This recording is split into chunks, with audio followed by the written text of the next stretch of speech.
entertainment, now stepping forward, a lot of men saying that there's a good deal of gay sex abuse underway in the world of wrestling, and everybody all these years has been scared to step forward.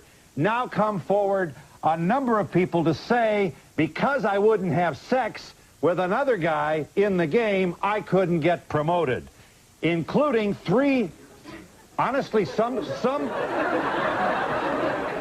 Well, listen, while you're laughing, this has been a not-so-funny issue for women. Now we have a casting couch, essentially, alleged, in the wrestling game, and some guys are saying, I lost my job because I wouldn't do this to this guy who was higher, more powerful than me on the ladder. And before you think this is trivial, first of all, let's understand that a couple of these charges involve kids. 14 years old, juveniles. You go to jail for a long time if you're involved with sex of any kind with a juvenile. One more point.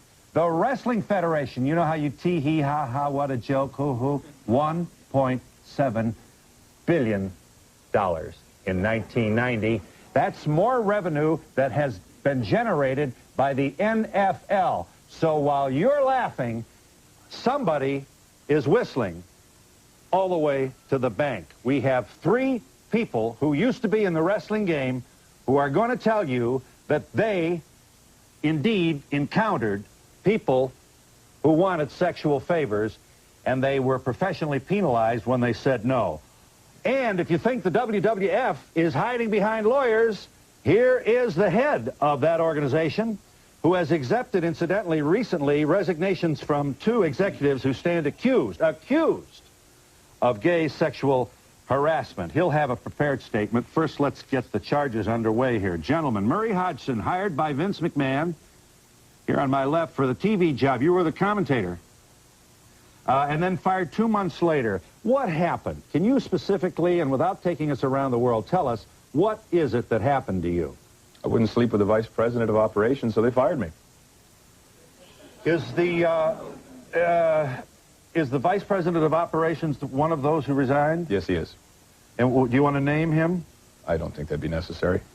What did you announce? Did you do any color for any telecasts? Yes. About how long did you do the color? Oh, I started for about a month. They hired me for a 2-year deal, and it just went right out the window when I decided that I didn't want to sleep with the vice president. Was there any touching? Was there any kind of vulgar locker room activity? We're trying to be specific here, Murray, as a court of law would oblige any person to be of any gender. It was a little worse than that. He blatantly threatened my job security. He didn't say sleep with me, did he? Is that the way men talk? I don't think this is the proper forum to be I agree with you, and I appreciate details. very much you're bringing a certain amount of decorum to this. This is a daytime television show, and we don't want to draw any dirty pictures. Did it happen more than once? No. Just once? Yeah. And then how long after you said no were you dismissed? Just a couple of weeks. Barry Orton. Here's Barry O, the former professional wrestler, who you think you lost your job with the WWF after refusing similarly. Actually, no, I've never actually said that. Okay, that's something that the media has come out, and with the stories that I've given, they have kind of turned it around to where I've said that. I've never said that. However, I had encounters with two of the gentlemen that have resigned since the allegations began.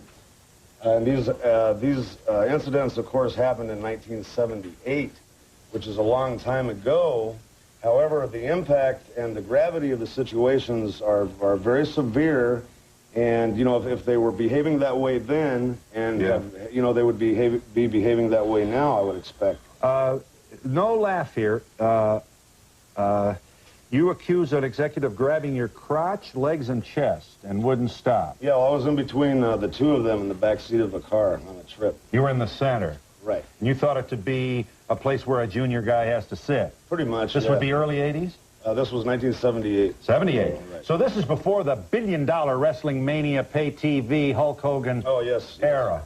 And you had to drive. You know, you guys weren't weren't walking in money then. Right, and everyone, you know, the more people in the car, the better, because everyone would split the expenses and keep their travel. And then don't you saying that you got out of the car and said, not me, and... Oh, yeah, you know, it went on for several minutes. I finally demanded that the car be... At first, I thought it was kind of funny that they were joking, but then it became, you know, harassment. Right.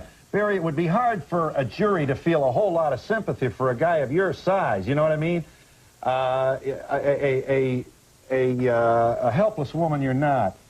How old were you when this transpired? 19 years old. Probably about 35 pounds lighter. And also probably not altogether together in your head, like a lot of 19-year-olds. I don't know. Oh, absolutely not. You know, and I was trying to be accepted into, you know, into the business. Yeah. I was young, I was green. And you got the big dream ahead of you. Maybe you're going to be the big guy. And there was money if you got on the main card. Yes. Yeah. So you're following your dream, and I suppose you want us to know, among other things, that when a couple of guys in the game, executive types, come on to you like that, and you're 19 years old, you may, you know, you may be a little hesitant to tee them off. Of course. You know, and so I endured it for as long as I could until it became, you know, I started feeling suffocated or, you know, and I couldn't take it anymore. Tom Hankins, you're likewise a pro wrestler. You, what's your story, Tom? Well, I'm a former pro wrestler. I got out of the business about 4 years ago, but back in 1985 in Los Angeles, California, at the University Hilton Hotel, after the WWF had run a card at the sports arena, I was sitting at a bar with, I guess, can I name these people? Sure, go ahead. With Pat Patterson, Andre the Giant, Dr. Jerry Graham, and Mike LaBelle. He was a Los Angeles promoter at the time, or a former promoter in Los Angeles. Right. And we sat there drinking maybe for an hour or so. I was talking to Pat. I'd known Pat for maybe 6 months.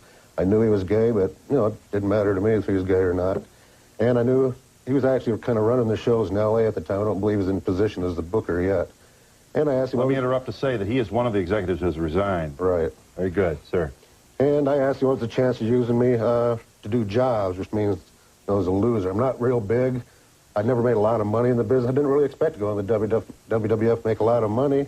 But you wanted to be in the game. Yeah, I loved the business. I started out, I worked for $10 a night sometimes in Tennessee, just to wrestle, just to be in the business. Right. At the time, in '85, I was wrestling in Hawaii and Mexico and Southern California. So I asked Pat for, you know, if he'd give me a shot or at least a tryout. He said, well, you got 2 chances, slim and none. He goes, well, there is one way. And he wanted me to come up to the room with him and have oral sex with him. And I said, oh, I'm not interested. And after that, I went to the next show they had at the sports arena.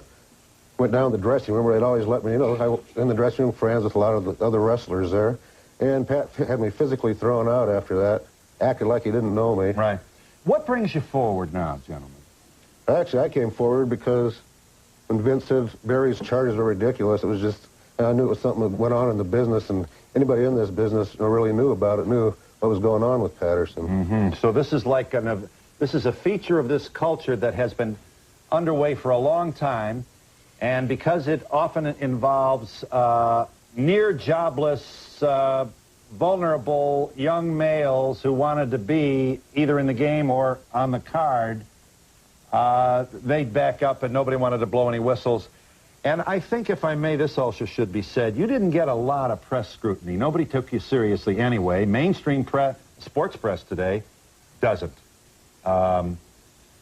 And Mushnick of the New York Post writes a piece, Phil Mushnick of the New York Post, his lead last week, the billion-dollar pro wrestling empire is about to be shaken to its foundations by a teenage boy scandal, the Post has learned.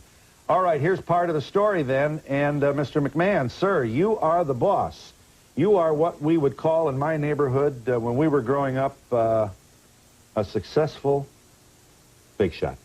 This is some operation you have. Over $1 billion in annual revenue. You have, throughout the 80s, taken this thing that so many people snicker at. You have filled the Pontiac Superdome with the help of Hulk Hogan and an occasional theatrical idea that included Cyndi Lauper and the marriage of kind of pop music with this through the roof. Through the roof. The PGA should pray for these kinds of revenues.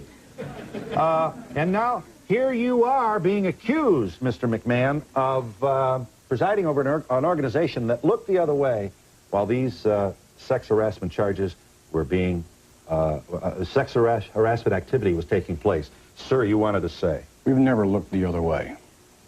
and anything. And I'm very happy to confront everyone today with whatever allegation they have. The three individuals about whom most of these allegations are hurled are no longer with the WWF. We have started an independent investigation on our own to get to the bottom of all of this, and that's why we're here today, is to get to the bottom of it. We may even learn something here today that my investigators do not know. I want to get to the bottom of it just like you gentlemen do. What would you like to say to him? Anybody? I'd like to say that it's about time because up until now you've been animately denying that not only that this is taking place, but that, and you're saying that you knew nothing of it, and I just find that really difficult to believe. Well, there's no reason. How do you find it difficult to believe that I knew nothing of it? Why would I condone this kind of activity and risk this alleged kind of revenue? Because, Vince, because you are the king of an empire, and you have eyes and ears everywhere, and it is so common, at least the topic of conversation for 3 to 5 minutes every night in the dressing room, because a lot of the guys, they have to put up with it, and they hate it, because if they say anything, they're out of a job. I don't believe that to be the case, but there may be some of it. If that's the case, then let's get to the bottom of it. I'm anxious to learn, just as you are. Well, I want a wholesome organization. I want an organization that everyone can be proud of. I want to get to the bottom of it, just like you do. This happened to me. I tried to call. You know, I called the WWF offices. You were always in a meeting. They took my number, said you'd return my call. But, you know, you didn't want to talk to me, basically. And I'm sure at the time you didn't know who I was, didn't know what I had to say. But, you know, I tried to explain it to whoever I talked to, and I called. And, you know, they didn't want to... This was when, sir? 1985. I don't recall the telephone Has call. there been any lawsuit? Do you believe that sexual harassment exists in your workplace? I believe that there's a possibility of sexual harassment existing everywhere. And I asked directly if it was in the World Wrestling Federation. And I don't want it in my organization. I don't want it. I'd like to reiterate the question. Do you believe there is sexual harassment amongst the wrestlers or employees at the World Wrestling Federation today? There is a possibility of that. That's why I have these independent investigators to come in. And who are these independent investigators? Fairfax Group Limited. And I would like, you know, to hear what you have to say, and everyone has to say. I want to get to the bottom of it. Would you therefore believe that because of all these allegations coming forward and more corroborating evidence proving that there's no doubt sexual harassment is running rampant in the World Wrestling Federation, that you are definitely going to come public and do something about it? Why wouldn't I? If in fact that is the case, why wouldn't I do something about it? Why would I risk what we have? Because you haven't done anything about it until it became public, because you thought it was under the water. Because I had no knowledge of it. I made knowledge of it to you when I was fired, and you just blew it off and let me go. I retained a lawyer. Because you were not very good. You were not a very good announcer. You could not. That's the only reason why you were fired. You could not make the transition from radio to television. That is the only reason why you were fired. I would like to remind you, sir, that I have a 2-year contract. 2 years. You also have a clause in your contract that states, and as you know, you were hired on a trial basis. I was not hired on a trial basis. You do not have a contract? Mr. McMahon, I have a 2-year deal with your firm. In that contract, you will note, in a clause, it states very clearly, and I have it outlined for all to see here today, that you can be fired almost at whim, if in fact you're not doing a good job. You did a horrible job. That's the only reason why you were fired. That's it. Maybe I should point out, first and foremost, that might be your inability to pick good talent. It could be. You had a national talent search, Vince McMahon. It could be. You advertised in Billboard magazine and across many different media sources, searching for one man that could be the new face and voice of the World Wrestling Federation. You flew me in back and forth 4 and 5 different times from Detroit, and you chose over the course of 1 year of negotiations that I would be the man for that job. I didn't sleep with your vice president. 2 weeks later, I'm fired. I also want to point out one very important fact. From your office came a letter to my landlord to verify my employment. From that letter, I must bring this point up. It says, Murray Hodson has a very secure job with Titan Sports and is a positive and productive employee. From your office. Just because I don't sleep with your vice president, that qualifies to blow me out of a 2-year deal? I don't buy it. Right.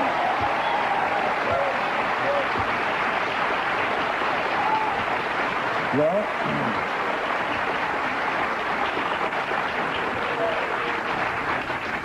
said very well, but I believe untrue. If in fact these allegations against Pat Patterson, whom you won't name, are true, why not pursue the legal course, the legal recourse. Why not pursue? We are doing that right now. You are.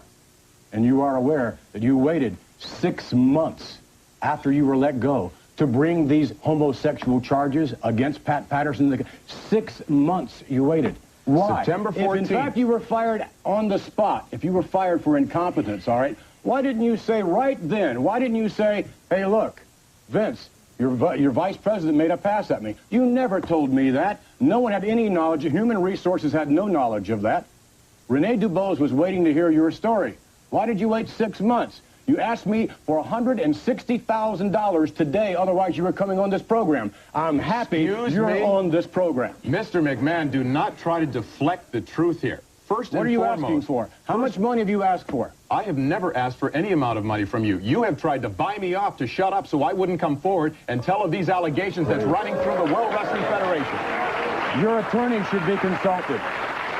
My attorney, on September of 1991, came forward to you with a letter addressed to you, telling you exactly what happened and that I was discharged wrongfully. I had a 2-year contract and that you, too, were well aware of the fact that there was a homosexual advance made against me. Don't tell me I waited 6 months. 3 weeks later, I was on your rear end.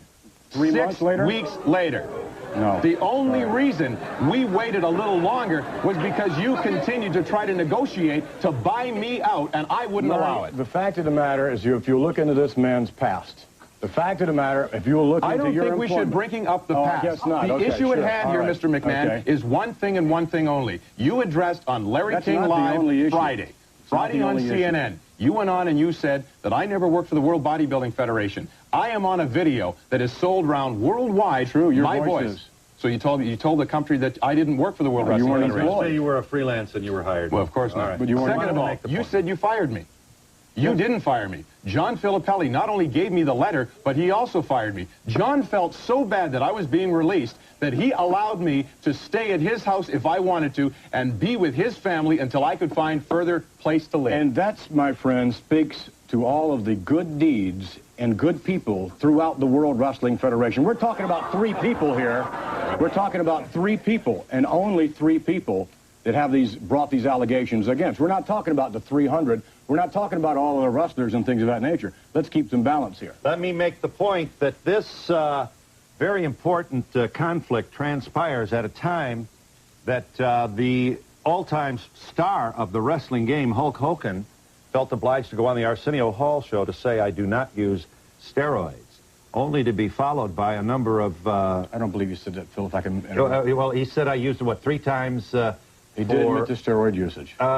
He said 3 times. Yes. And we have now several people stepping forward to say, listen, I sent Federal Express packages. They were picked up here and there. This is not to suggest that we know the absolute answer to this. This is rather to call your attention to the fact that now some inquiry extends to Hulk Hogan. Why is that important? Because he's on just about every kind of child's toy you can buy. We're talking Hasbro here. Some of the biggest giants in the manufacturing of toys are, and the images. He's not yet Mickey Mouse, but $1 billion worth of business.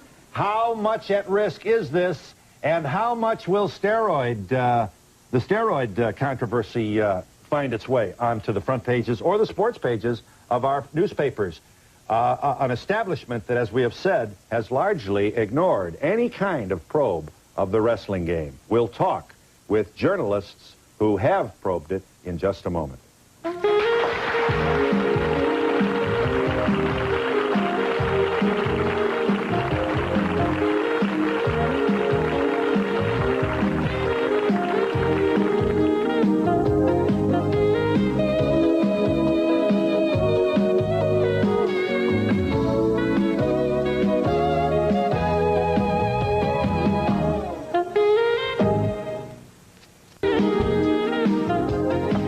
Dave Meltzer.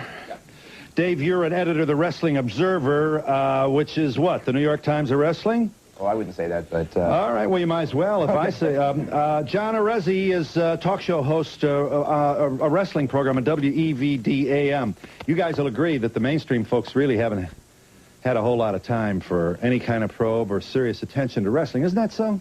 Well, I think that wrestling in general has never gotten its due recognition as far as its popularity. As a business. As very a big business. And entertainment, both positive and negative. I think that it hasn't been given, Yeah. and maybe perhaps that's why a lot of things have happened. Okay. That you mean over the years and no whistles have been blown. Exactly. Give me your shortest speech, Dave. What's going on here? Why is this serious? I mean, I think we know, but there is a kind of a tendency to chuckle at this. You know, the big boys are, are playing with each other is kind of ha-ha.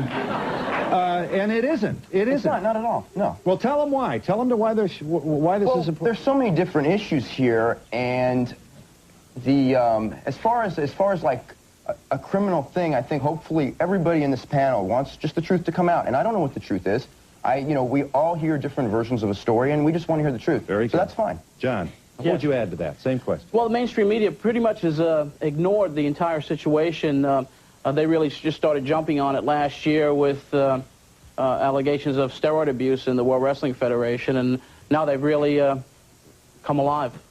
And what do you think? That's what opened the door to these charges? I think what opened the door to all these charges basically was the fact that last year, after the steroid trial of Zaharian, Vince McMahon started a steroid policy. Dr. Zaharian, Harrisburg, PA, 3 years steroid distribution. Right.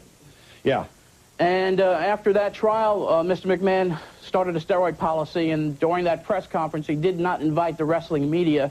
I alerted Phil Muchnick to that, and after that, that's when certain people started calling Mr. Muchnick about other allegations. You speak of the New York Post reporter. Yes. Superstar Billy Graham, I'll tell you what, he's won his share.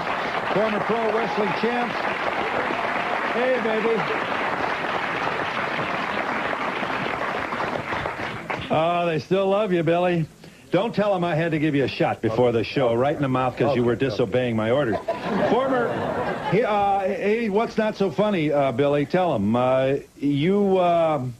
You saw ring boys, did you, being sexually harassed? Yes, I've seen ring boys being sexually harassed. What's a ring boy? A ring boy is a person who's usually employed to put up and take down a ring, travel from one town to another. Age group possibly from 13 to 19 to 20, fluctuates anywhere in between. And you saw what? I saw on one occasion, I believe it was New Haven, Connecticut, Pat Patterson actually grabbed one of these children in the crotch while putting up the ring. I came to the arena a little bit early, walking by the ring to the locker room, and I saw Pat Patterson with his left arm on the kid's shoulder and his right hand in his crotch. I witnessed this for myself. You also claim to have, you did not see the abuse of a 12-year-old boy in the car. You mentioned this on Larry King's program. I wasn't on Larry King's program. Weren't you? I'm sorry, Barry, I'm sorry. Sorry, you weren't. Bruno was. We'll get to Bruno in a moment. Did you see, you didn't see the abuse of a 12-year-old in a car by the ring announcer, did you? I didn't see the actual abuse. I was there the night in Allentown, Pennsylvania, when Mel Phillips was caught in the front seat of a car with a child approximately 10 years old performing oral sexual on this child of 10 years old, brought into the arena by a security guard, confronted to Mr. McMahon, Vince Sr. and Vince Jr., and they said we would handle it. Vince Sr., your father? Is that right, Vince? Yes, and first of all... Is that true? No, I don't know if it's true or not. I can tell you that no one ever came to my dad or to me. What was the year this is supposed to have taken place, Billy? About 82 or 83, I can't remember, but the main part I want to bring... We should also make this point, Billy. These are pretty heavy bombs you're throwing here. These are very heavy bombs, but we don't have any proof, and I don't think you're claiming to have seen the illegal act. Okay, I may not have seen this particular illegal act, but it has gone on for so many years. Just as the selling of drugs by Dr. George Zahorian has gone on for 15 years in the World Wrestling Federation.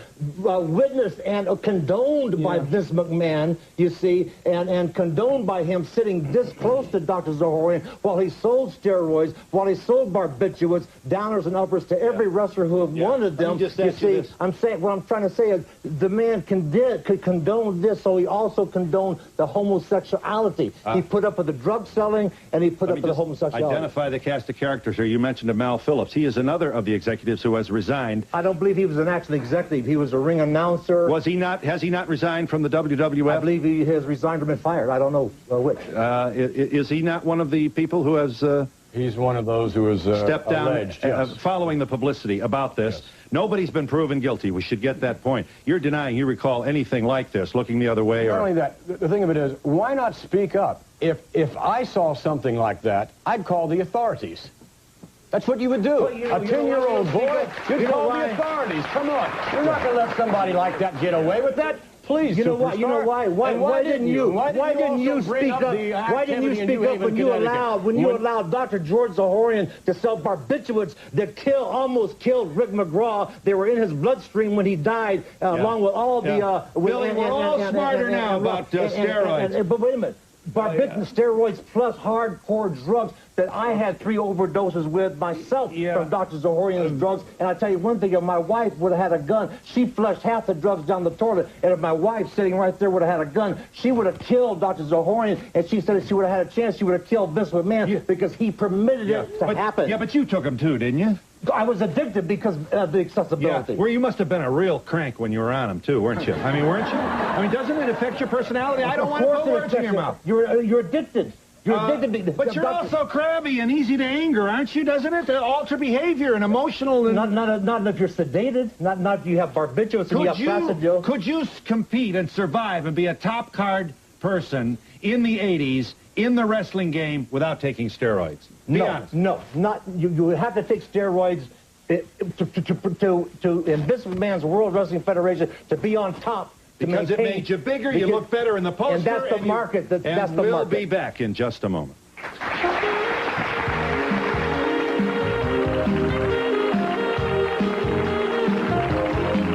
Please send a postcard to Donahue Tickets, care of NBC, 30 Rockefeller Plaza, New York, New York, 10112. Remember, postcards only, please. Bruno Samurtino, you did appear on the Larry King live program last week. Are you impressed with Mr. McMahon's apparent acknowledgement here on this program, which was not forthcoming on that one, that maybe there is a problem? Some of these poor folks out there are sitting there listening to these guys, and when he makes them, they even applaud. Poor people, you don't know this man. Let me explain something to you. I wrestled from 1959 to 81, and I retired. When I came back in 84 as a color commentator, believe you me, the world of wrestling that I left and the one that I found, it was bizarre. I mean, it was filled with drugs of all kinds. We're talking about steroids, but there was cocaine. In fact, this man who pretends like he wasn't aware, why didn't somebody come to me? One time I had to go to Arizona, to New Mexico, different place, because one of his druggies was out of it, and I took his place, even though I really didn't care to at that stage of my life because I had retired. I specifically said to the man, hey, if I'm going to be going to these places in the arena, says I want to make sure that I don't drive with any of you wrestlers that are full of coke and whatever. So he arranged for this other old-time wrestler, Jay Strongbow, for me to travel with him because I wouldn't be in a car because I was always afraid of a car being stopped full of drugs. And he said to me, don't worry, he says, I'll get the agent to rent the car so you can go around with him. Well, let me just say this in behalf of Mr. McMahon. First of all these charges are yet to be proven. They're just coming up. And I want to get to this, Bruno. Well, yeah, that's another thing. Why are they just now coming up? Let's understand this. I can answer that question. What is it? There's never been a forum for them before. You have to understand that the wrestling business has always been a totally closed entity. It's almost like an elementary school. You don't snitch. You don't tell. If something happens in the business, there was a friend of mine, okay, and it has nothing to do with Vince McMahon. I don't want anyone to think it does, who was murdered in a dressing room. And it was very difficult. This was in Puerto Rico.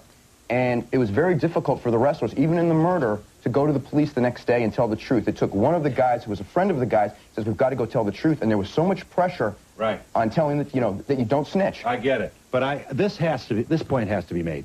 These are men in groups. It sure is. Not unlike the New York Mets. That's right. Some of whose members are now under a very big, embarrassing gun of a charge brought by a woman. Just let me finish here. I guarantee you there's nobody in this audience that's going to drop over of indignation to discover that pot smoking may have taken place. That throughout the 70s and 80s, especially when the money started rolling in, cocaine started to take place. No doubt about that. And I guarantee you, this bright audience knows damn well that steroids were used. This is easy to get. We know this. Now, wait a minute. Here's the question. Here's the question. Did the WWF, or did the environment, Or did people in power not only look the other way, but actually condone the loss of jobs, the loss of employment, because of bold, unrestrained aggression of a sexual nature by men in power on younger men who wanted to rise within the system? Absolutely That's not. the question. Can I answer that question, Phil? Sure. Last night on my radio program, I had 2 midget wrestlers on. And we don't see them anymore, do we? no, we don't. We don't see him Tell anymore. them why. Last night on my show, a midget wrestler by the name of Karate Kid alleged that in a dressing room, Pat Patterson made some sexual advances towards him. The leader of the midget group, Lord Littlebrook, went to Pat... No, it sounds bizarre, and it is bizarre, but it's sad. Make the story, please. Running out of time. Yes, okay. Lord Littlebrook went to Pat Patterson and said, leave this kid alone. He's not gay. He scared the little guy, you know, to tears. They were not used, but one time after that sexual advance was denied. They were only used one more time, and the midgets have not been used since then. Vince McMahon, here is the owner of the World Wrestling Federation, and he's already lost, how many? 2 or 3 executives have resigned. 2 executives and 1. 2 executives and 1 announcer. One announcer. Yes. Who worked right under him. What did Mr. McMahon know, and when did he know it? And is it unfair to have asked him to give these guys the heave-ho, given the complexity of these charges? Who's got the evidence? Who's going to believe who? Did he fire this and out? This is, if it weren't so painful, it'd be fascinating. We've got the boss saying to the secretary who accuses him of a sexual abuse, I fired her because she couldn't type. Maybe she couldn't type. What is the truth? We'll be back to explore it further in just a moment.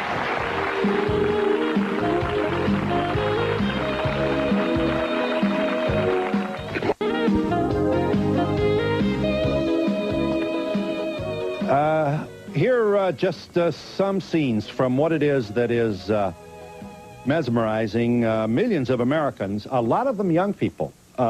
These pros in the wrestling game will tell you, a lot of the folks screaming the loudest in the audience are young people, males and females. Dave, you're editor of the Wrestling Observer. Do you see Mr. McMahon coming forward here to open the door, at least, to the possibility here? Are you impressed with what he has said here in the first part of our program? It surprises me, and I'm glad he said it, because... You're glad he said what? I'm glad he admitted that there was a possibility, because none of us know for sure. Maybe Barry does, okay? And Murray and Tom, okay? I don't know for sure. It's one person's word against another, and maybe if the executives told Vince that this didn't happen, maybe they were telling the truth, and maybe they're not. I can't tell you for sure, although I will say this, I do believe Barry's story. He took a polygraph, and I've spent a lot of time discussing it with him, and I think that I'm pretty decent at talking to wrestlers and separating the fact from the fiction, and I believe Barry's story. I'd like to take the time to Barry, interject please. here Sir. and say that what the big story really was not really the story where I sat between Pat Patterson and Terry Garvin, but shortly thereafter there was another instance, and I remember I'm 19 years old, and I drove from Amarillo to Albuquerque, New Mexico with a single passenger being Terry Garvin, who about 40 miles outside of town started proposing that he perform oral sex on me while I was driving, begging me to let him do so. And of course, because I was young, I didn't want to lose a position or a shot. And I don't have homophobia. I have no problem with, you know, I'm a First Amendment person. I believe everyone has a right to do whatever they want to do. Right. And I told him as nicely as I could, please don't be offended, but that's not, you know, what I'm into, and nothing personal, and, you know, I'm still your friend, but no thanks. And he did this. Every 40 or 50 miles, he would start again, and it got harder and harder to talk him out of it. That's horrible, but that happened. Well, let him finish his point. And your point, Barry, My point is that Dave Meltzer just said, I have taken a polygraph about all this stuff and came back totally clean. My point is that if he was attracted to young men and younger, because I even heard the stories of the kids underage back then. His behavior towards you makes you wonder about how he may behave toward others. Is this the point? Yeah, even now. And you also want to know what? I mean, you know, you can't, you don't want to get the posse and the rope and the tree limb for Vince on this, do you? No, I don't. I don't want to get the posse and the rope for Vince. However, This has been going on in the dressing room in the WWF with, and I'm talking, you know, under Title VII of the code, the law, it says that any unwelcome sexual advances, touching, or anything else is sexual harassment. Right. Now, we have these guys who are bookers and top executives, and believe me, I'm out of here before they are. I know I can't go and complain. I'm sorry. Now, you can say whatever you want to say, and you know that to be true. They have the power. No matter what you say, you're going to be dismissed. I'm gone because they are more important than I am. Yeah, you wanted to say, Bruno, very briefly, with all kinds of folks in this audience who haven't even had a chance. They're coming after me here. I'm going to need you in just a minute. McMahon said, why didn't they go to the authorities? What you folks don't know is that you don't go to the authorities if you want to eat because you're dead. You're finished, kaput, blackball. His father blackballed me all over the country, not for this, for some other issue. Well, let's not bring in that. No, I won't. I'm just talking about that there's no union, there's no protection for the wrestler. Very good. You speak up, you're dead. Vince McMahon, here's the charge. You had to see this. Your agents, right under you on the organization chart, are accused. 2 of them have resigned, including an announcer. Where were you all these years? Was the money so good? Was the glamour so great? Was the business exploding so wonderfully that you didn't have time to get into this kind of thing and you looked the other way and allowed it to happen? That seems to be the way this charge is evolving against you. Well, I certainly didn't look the other way. There's no reason for me to look the other way and risk everything that we have going for us. You didn't know any of this was going on, Mr. McMahon? No, I did not. What Barry is making reference to is an act some 14 years ago. 14 years ago that happened. How am I supposed? I don't know that that happened.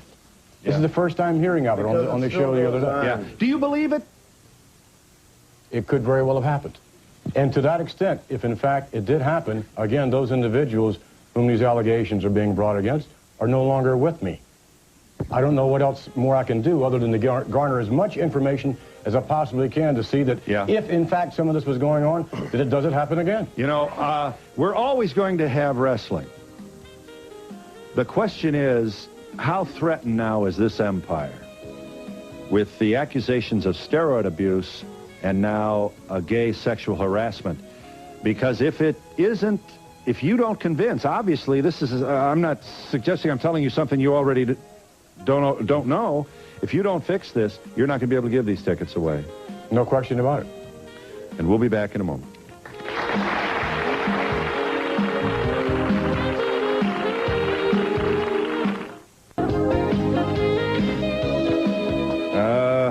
People magazine is out with a page, a piece on the Incredible Hulk Hogan. Are you acknowledging here that, Billy, that you actually introduced young wrestlers to steroids? I'm acknowledging that Hulk Hogan came to me in 1977 in Tampa, Florida, and inquired about steroids. Right. Because he wanted to be a wrestler. I don't want to send him to jail for that. No, I'm not. 1977, that's how you did it. And we didn't know. All right. But you look back on it and you say, holy cow, that was wrong. But the point is, I freely gave the man that information in 1977. But the fact of the matter is, now he has gone on the Arsenio Hall show and lied to a national audience that he has never taken steroids except for 3 occasions, and those 3 occasions being for therapeutic use only for a torn bicep. I've injected the man myself probably a half a dozen times. David Schultz, a close friend of mine, has injected him over 200 times, and Hulk Hogan himself has told me personally, Superstar, I knew nothing about steroids when I began. But why? And for the first year, I took a shot every day of my life, every day for the first year until I learned how to cycle steroids. But my point is, Phil, Billy, you're threatening a very big income here with this information. That's right, but you can't lie to children in this country about drugs. That's child abuse. When you get on television and you say you have never taken steroids and you've done it for the whole 10 years, and when you've taken steroids for the decade of the 80s, and when you've taken cocaine and other drugs, and you lie about this to children, that is child molestation of their minds. You can't lie to kids about drugs. John Arezzi, you wanted to say, sir. Didn't Vince say in published reports that you were devastated when Hulk Hogan made those statements on Arsenio? I wasn't devastated. That was the word used to me. It was. Well, all right.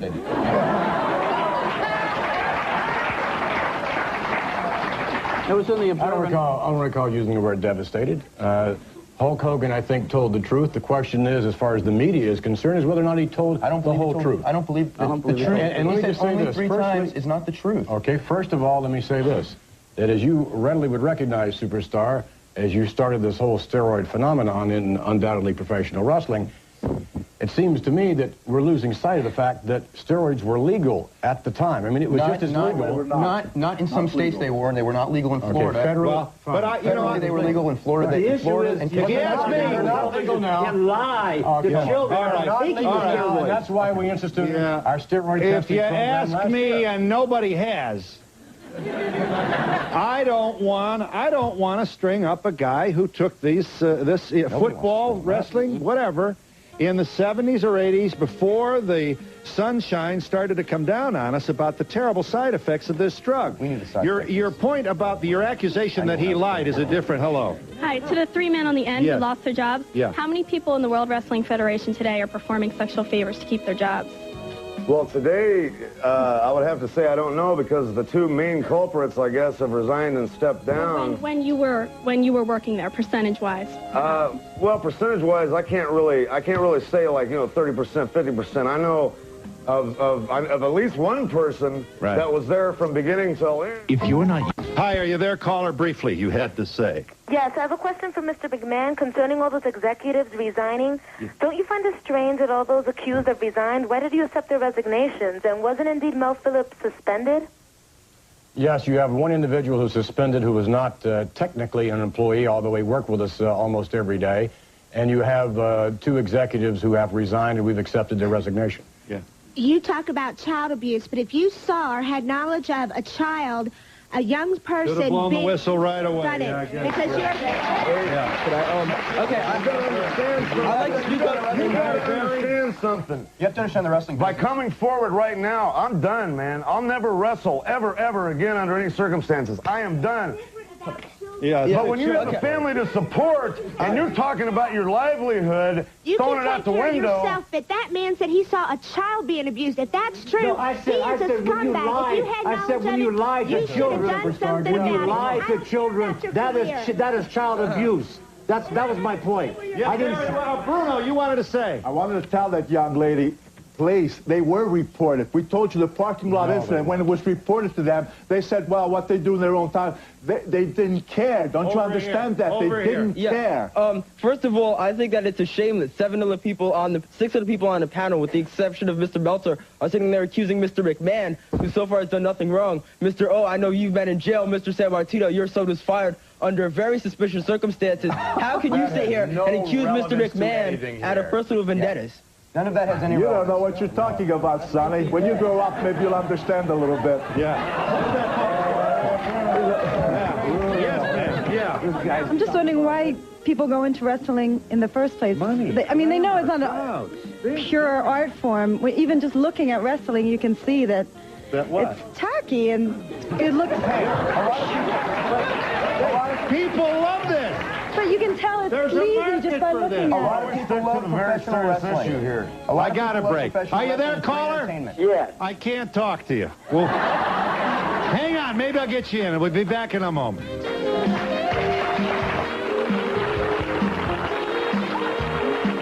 For a transcript of today's program, send $3 check or money order to Donahue Transcripts, 1535 Grant Street, Denver, Colorado, 80203, or call 303-831-9000. From sexual equality to sexual harassment, are women suffering a backlash for the success of the feminist movement? Next, Donahue. Yeah, I just like to ask one question to the wrestlers that have been in the business for a long time. Let's go. How many are there percentage homosexuals in wrestling nobody knows that. How many homosexuals in your neighborhood? Report back to us on that. What did you want to say? Yes. It's a... Isn't wrestling fixed anyway? That's not a relevant issue to any of this. No, that's a creative decision. Who wins? The snake loses, the good guy wins. This is about crime. This is about breaking the law. Yeah, what is it? Tell them about it. You said over here that if you blow the whistle on sexual harassment, that your career is over, you're blackballed. I just want to know, is your career worth the price of these 10 and 13-year-old boys getting harassed? Service is provided and promotional fees paid by the following.